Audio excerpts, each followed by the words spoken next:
एक अमीर लड़का जो कि दिल्ली में रहकर पढ़ाई किया करता था, एक दिन उसे किसी कारण से दिल्ली से जयपुर जाना था।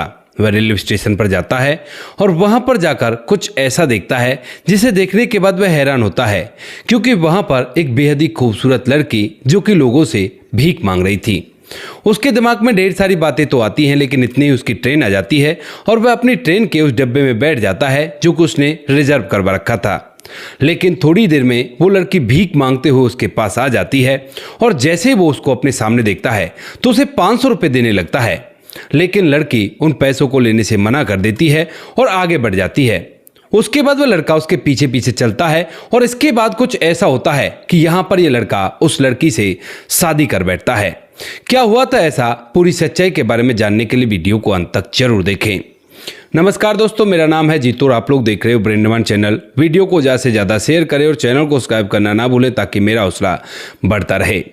दिल्ली के अंदर एक लड़का रहा करता है जिसके पास उसका पर्सनल फ्लैट है और यहाँ पर रहकर वो पढ़ाई किया करता है।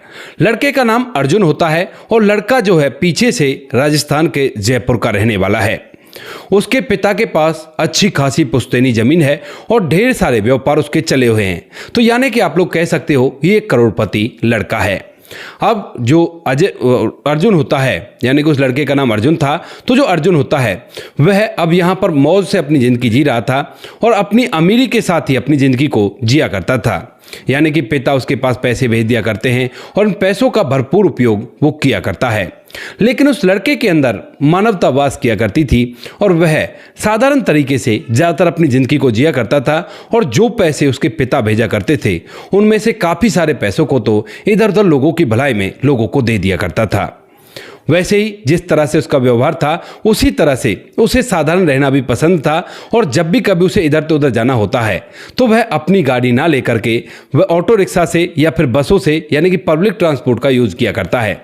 लोगों को देखा करता है, लोगों को समझने की कोशिश किया करता है और ऐसे ही एक दिन अचानक से उसके पिता उसे जयपुर बुलाते हैं। अब वह पढ़ाई लिखाई तो कर चुका था और उसके बाद वह वहाँ पर किसी चीज़ की कोचिंग ले रहा था ताकि वो अच्छी नौकरी कर सके। और उसी दौरान पिता कहते हैं कि बेटा एक ज़मीन तेरे नाम करवानी है और तू ऐसा कर, जयपुर आ जा। इस बात को सुनकर जो बेटा है वो अपने पिता का कहा मानता है और वहाँ से जयपुर के लिए जाने के लिए ट्रेन का रूट चुनता है, क्योंकि उसे साधारण रहना पसंद है और ट्रेन में जाएगा तो लोगों को ऑब्जर्व कर पाएगा, उनके बारे में देख सकेगा, तो इसीलिए वह ट्रेन से जाने का तय करता है। दिल्ली के रेलवे स्टेशन पर वो जाकर पहुंच जाता है। ट्रेन आने में अभी कुछ देर थी और इसी वजह से जो अर्जुन होता है वहीं पर पास ही की एक चेयर पर बैठ जाता है और इधर उधर लोगों को देखने लगता है। देखकर वह क्यास लगाया करता है कि इसकी ज़िंदगी में क्या चल रहा होगा, किस वजह से परेशान है, या कोई खुश है तो वो किस वजह से खुश है। ऐसे देखते देखते अचानक से उसकी नज़र एक खूबसूरत लड़की पर पड़ती है जिसके कपड़े काफ़ी ज़्यादा फटे पुराने थे और वह लोगों से भीख मांग रही थी। अब जैसे उस लड़की की खूबसूरती को देखता है और उसके काम करने को देखता है, यानी कि वो भीख मांग रही है खूबसूरत होने के बावजूद भी, तो उसके बाद वह दिमाग के अंदर सोचने लगता है कि देखो कितनी खूबसूरत है और जवान भी है, अगर ये चाहे तो गलत तरीके से ढेर सारे पैसे कमा सकती है, लेकिन उसके बावजूद भी इसने भीख मांगा प्रेफर करा। आखिर क्या मजबूरी रही होगी। इस बारे में जब वह सोच ही रहा था तो उसी दौरान उसकी ट्रेन आ जाती है और जैसे उसकी ट्रेन आती है, अनाउंसमेंट होती है, तो उसके बाद वह अपने डिब्बे में जाकर बैठ जाता है। वह वहां पर बैठता है और बैठने के बाद इधर उधर लोगों को देखते हुए अचानक से उसे लगता है कि म्यूजिक सुनना चाहिए, तो इसी वजह से वो अपने हेडफोन लगाता है और हेडफोन लगाकर अपनी सीट पर आराम से बैठ जाता है। म्यूजिक की धुन में वो पूरी तरह से मस्त था। लेकिन तभी जैसे ट्रेन थोड़ी सी आगे चलती है तो उसी दौरान वही लड़की जो कि स्टेशन पर भीख मांग रही थी वह उसी कंपार्टमेंट में आ जाती है जिसमें अर्जुन बैठा हुआ था और लोगों से भीख मांगती हुई आगे बढ़ने लगती है। लोग तरह तरह की बात कहते हैं कि ऐसी है, इतनी जवान है, उसके बाद भी भीख मांग रही है, कोई काम धंधा कर ले, इससे कहाँ काम चलने वाला है।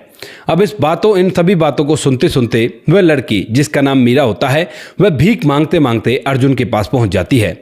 अब जैसे वो अर्जुन के सामने हाथ फैलाती है तो उसके बाद अर्जुन उसकी तरफ देखता है और देखते हुए उसे पहचान लेता है कि यह तो वही लड़की है जो कि स्टेशन पर अभी थोड़ी देर पहले भीख मांग रही थी और उसके बारे में वो बहुत कुछ सोच रहा था। तो उसके बाद उसे लगता है कि कोई ना कोई तो बेचारी की मजबूरी रही होगी, तो क्यों ना इसे कुछ ज़्यादा पैसे दे देता हूँ। इसी वजह से जो अर्जुन होता है अपने पास से 500 रुपये का नोट निकालता है और उसे उसके हाथ पर रख देता है। लेकिन जैसे ही लड़की इन 500 रुपयों को देखती है तो उसके बाद एकदम से इन्हें वापस करने लगती है। अब अर्जुन चूंकि लीड लगाया हुआ था, गाने सुन रहा था, तो उसी वजह से अपनी लीडों को हटाता है और कहने लगता है कि क्या हुआ, क्या तुम्हें ये पैसे नहीं चाहिए? तो वो कहने लगती है कि साहब पैसे तो चाहिए, लेकिन इतने पैसों का क्या करूंगी? अगर इतना बड़ा नोट मेरे पास रहेगा तो माँ देखेगी तो ये कहेगी कि क्या करके लाई है इन पैसों को। यानी कि मेरी जो माँ है वह बीमार है और उसकी बीमारी के लिए ही मैं भीख मांगा करती हूँ। अगर मैं इतना बड़ा नोट लेकर उनके पास जाऊंगी तो वो ये समझेगी कुछ ना कुछ गलत काम करके ही पैसे कमाए होंगे, क्योंकि वैसे भी उन्हें काफ़ी डर रहता है और वो बार बार मुझे इस बात के लिए समझाया करती हैं। तो मैं भीख तो मांग सकती हूँ लेकिन गलत काम करके पैसे नहीं कमा सकती, और अगर माँ को ऐसा लगा भी तो भी बहुत गलत रहेगा। ये बात सुनकर जो लड़का अर्जुन होता है वह बड़ा ही हैरान होता है और उससे पूछने लगता है कि कहाँ रहा करती हो तुम? तो उसके बाद बताती है कि साहब पास ही की झुग्गी में रहा करती हूँ और इसी रेलवे स्टेशन पर भीख मांगकर कुछ पैसे इकट्ठा करके अपनी माँ का इलाज करवा रही है, क्योंकि उनकी तबीयत काफ़ी ज़्यादा खराब है। इसके बाद जो अर्जुन है वो कहने लगता है कि तो फिर भीख मांगने की क्या जरूरत है, कोई काम धंधा ही कर लो।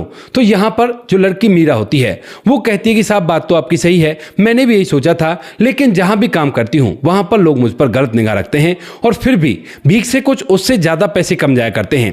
दिन में 2-3 घंटे मैं भीख मांग कर इतने पैसे ले जाया करती हूँ कि जिन पैसों से आराम से माँ का इलाज हो जाता है, थोड़ा बहुत जैसा भी होता है, और घर का खर्च भी चल जाता है। जबकि अगर मैं नौकरी करूँगी तो इतने पैसे मुझे नहीं मिल पाएंगे। इन सभी बातों को सुनने के बाद जो अर्जुन है वह उसकी तरफ देखता ही रह जाता है और वह लड़की उन पैसों को वापस लौटाकर आगे की तरफ बढ़ जाती है। सोचती है कि शायद इसके पास खुले पैसे नहीं होंगे। उसके बाद धीरे धीरे ये स्टेशन, जो जिस स्टेशन के बारे में ये लड़की बता रही थी मीरा, वह स्टेशन आता है और उस स्टेशन पर मीरा उतरने लगती है। लेकिन जो अर्जुन था, जब से उसने उसे अपने बारे में बताया था उसके बाद से वह मीरा के पीछा कर रहा था छुपते छुपाते। अब जैसे लड़की स्टेशन पर उतरती है तो उसके बाद अर्जुन भी उतरता है और उसके पीछे पीछे चलने लगता है, क्योंकि अर्जुन सोच रहा था कि शायद ये झूठ बोल रही है, ऐसी तो कहानी फिल्मों में हुआ करती हैं। ऐसा सोचकर वह उसके पीछे पीछे चलता है और जो मीरा होती है वह भी उसे नोटिस तो कर लेती है लेकिन रोकती नहीं है। शायद उसे पता चल गया था कि शायद इसे मेरी बात पर विश्वास नहीं है। ऐसा सोचकर जो मीरा है वो आगे आगे चलती रहती है। अर्जुन उसके पीछे पीछे चलता है और स्टेशन से लगभग 2 से 3 किलोमीटर पैदल चलने के बाद एक बस्ती होती है, गरीब बस्ती, और उस बस्ती के अंदर जब मीरा घुसती है तो यहाँ पर अर्जुन को अपनी सोच गलत साबित होती हुई दिखाई देती है।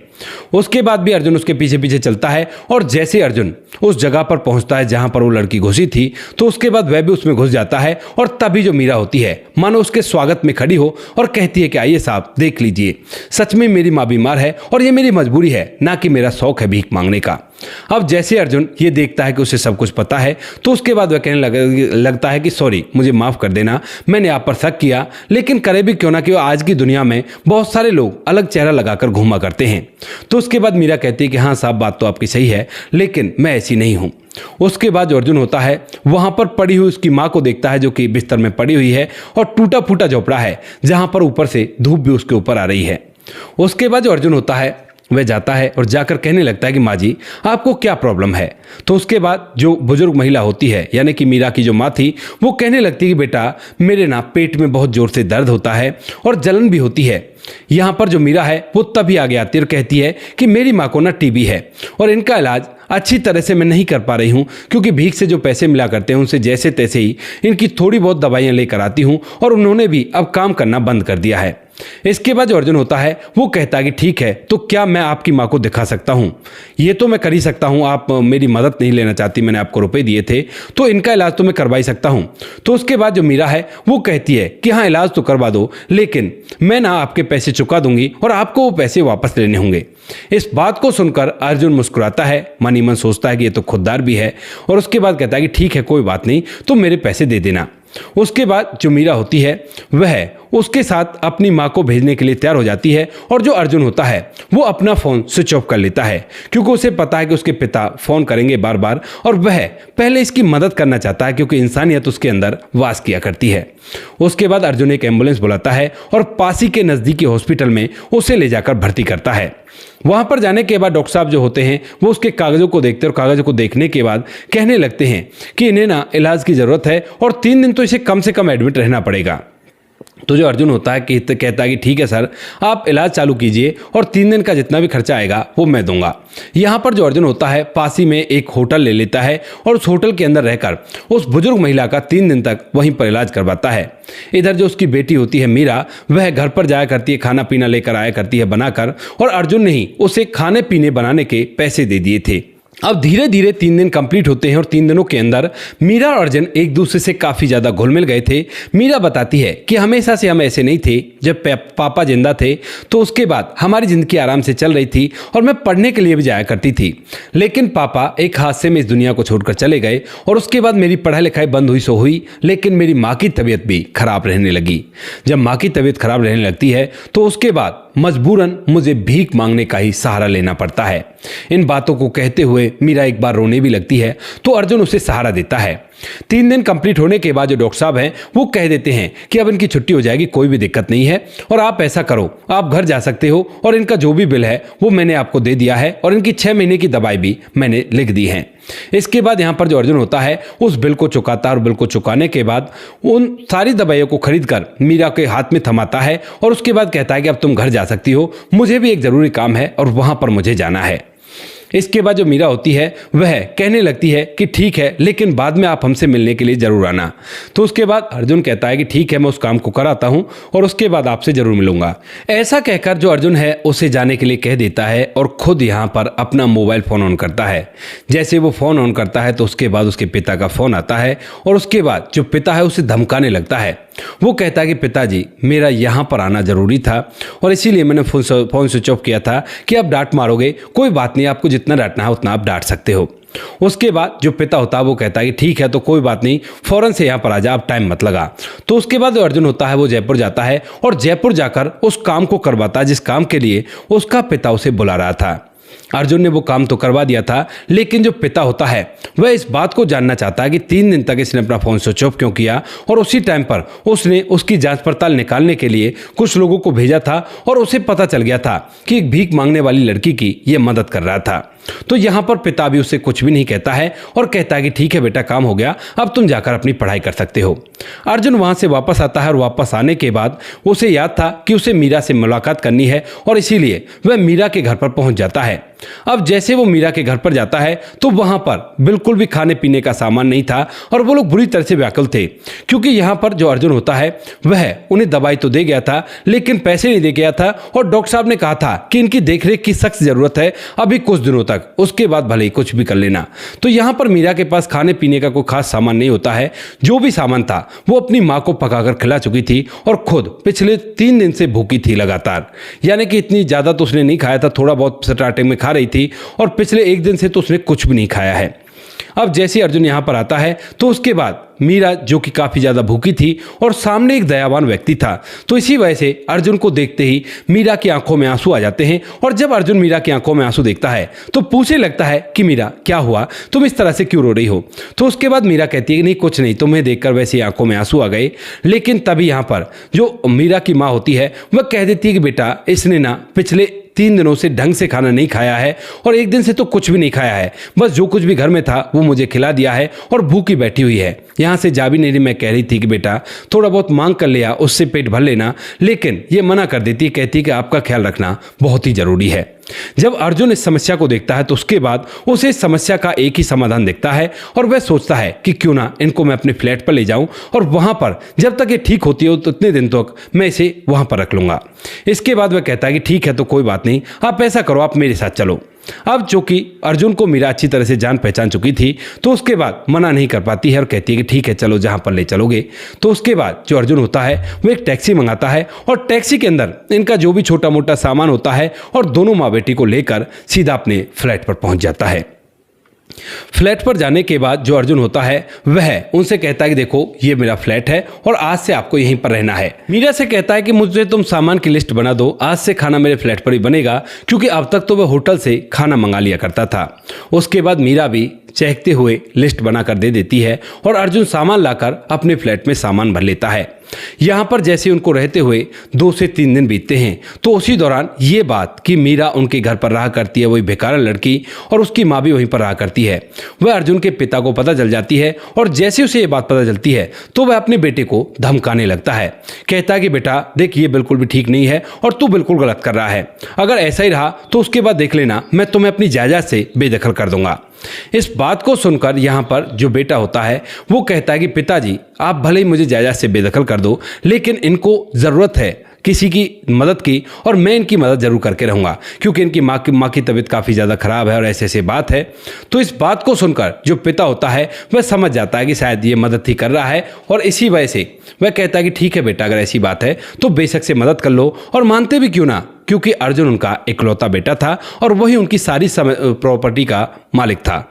अब यहाँ पर जो अर्जुन है वो उन्हें अपने साथ रखने लगता है और धीरे धीरे समय बीतता है। समय के साथ साथ 6 महीने कब निकल जाते हैं पता भी नहीं चलता।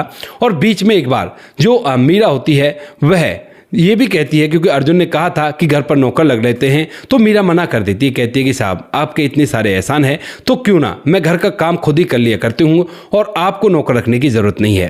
तो उसके बाद अर्जुन भी कहता है कि ठीक है, कोई बात नहीं, जैसा तुम्हारा मन करे वैसा कर लो। तो अब मीरा घर का काम पूरी तरह से गृहिणी की तरह किया करती है और वहीं पर जो अर्जुन है वो बाहर से सामान लाया करता है और बाहर का जो भी काम हुआ करता है उन सभी कामों को किया करता है। 6 महीने एक साथ रहने के बाद न जाने कैसे अर्जुन मीरा को पसंद करने लगता है। उसकी खुददारी, उसकी समझदारी और उसका व्यवहार उसे बहुत ही अच्छा लगता है। जब अर्जुन मीरा को पसंद करने लगता है तो एक दिन अचानक से जब वह बाहर से आता है तो उसके बाद कहने लगता है कि मीरा, क्या मैं तुमसे कुछ कह सकता हूं? तो उसके बाद मीरा कहती है कि हाँ साहब बताइए क्या कहना है। तो अर्जुन कहता है कि मैं ना तुमसे शादी करना चाहता हूं। इस बात को सुनते ही मीरा पूरी तरह से हैरान हो जाती है, क्योंकि अब तक मीरा को अर्जुन के बारे में सब कुछ पता चल चुका है कि वो कितना पैसे वाला है। तो वह कहने लगती है कि नहीं साहब, आप ये क्या कह रहे हो, लोग तरह तरह की बातें बनाएंगे, मैं कहाँ भिखारन और आप एक करोड़पति व्यक्ति।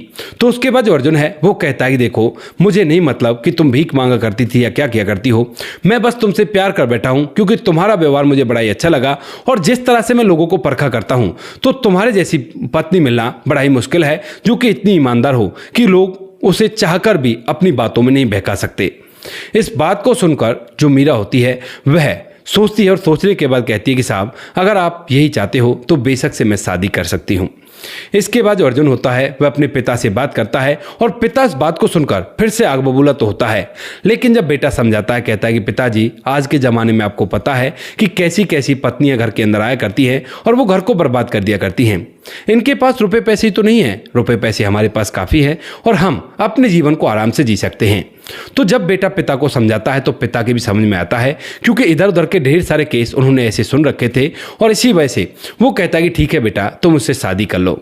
उसके बाद जो अर्जुन होता है वह बड़ी धूमधाम से उससे शादी करता है और यहाँ पर जो उसका पिता है जयपुर के अंदर ये नहीं बताता है कि यह भिखारन है, वह तो यही बताता है कि यह तो एक अमीर व्यक्ति की बेटी है, पिता मर गए हैं, उस वजह से थोड़ी बहुत परेशानी हो रही है। इसी वजह से यहाँ पर जो पिता होता है वह इस बात को चारों तरफ फैला देता है और उसके बाद उन दोनों की शादी होने के बाद वो लोग, यानी कि 2021 में उनकी शादी हुई थी और आज तक अपने जीवन को हंसी खुशी व्यतीत कर रहे हैं। मीरा को 2 बच्चे हो चुके हैं और वह अपने सास ससुर का अच्छे से ख्याल रखा करती है। माता पिता भी बाद में ये सोचते हैं कि अच्छा हुआ जो बेटे ने ही उससे शादी कर ली, वरना न जाने कैसी कैसी पत्नियां आया करती हैं, क्योंकि उनके जो दोस्त होते हैं, उनके बेटे की जो बहुएं होती हैं, वह सास ससुर को पूछा तक भी नहीं किया करती हैं, क्योंकि वो अमीर घरों की पत्नियां थी। तो इसी वजह से वह भी अपने बेटे से कहता है कि बेटा तूने बहुत अच्छा काम किया है। तो दोस्तों ये थी आज की कहानी। आपको जैसी भी लगी हो कमेंट सेक्शन में बता देना। वीडियो अगर अच्छी लगी हो तो वीडियो को लाइक और चैनल को सब्सक्राइब जरूर करें, ताकि हमें थोड़ा सा हौसला मिल सके आप लोगों के लिए ऐसी अच्छे वीडियो बनाने के लिए। इन कहानियों को सुनाने का उद्देश्य किसी को परेशान करना बिल्कुल भी नहीं है। ये कहानी आपको इसलिए सुनाई जाती है ताकि आप लोग इन कहानियों में से कुछ ना कुछ सीख सको और अपने जीवन में उस चीज़ को अप्लाई कर सको। मिलते हैं किसी नेक्स्ट वीडियो नए टॉपिक के साथ। तब तक के लिए जय हिंद, जय भारत, जय हिंदुस्तान।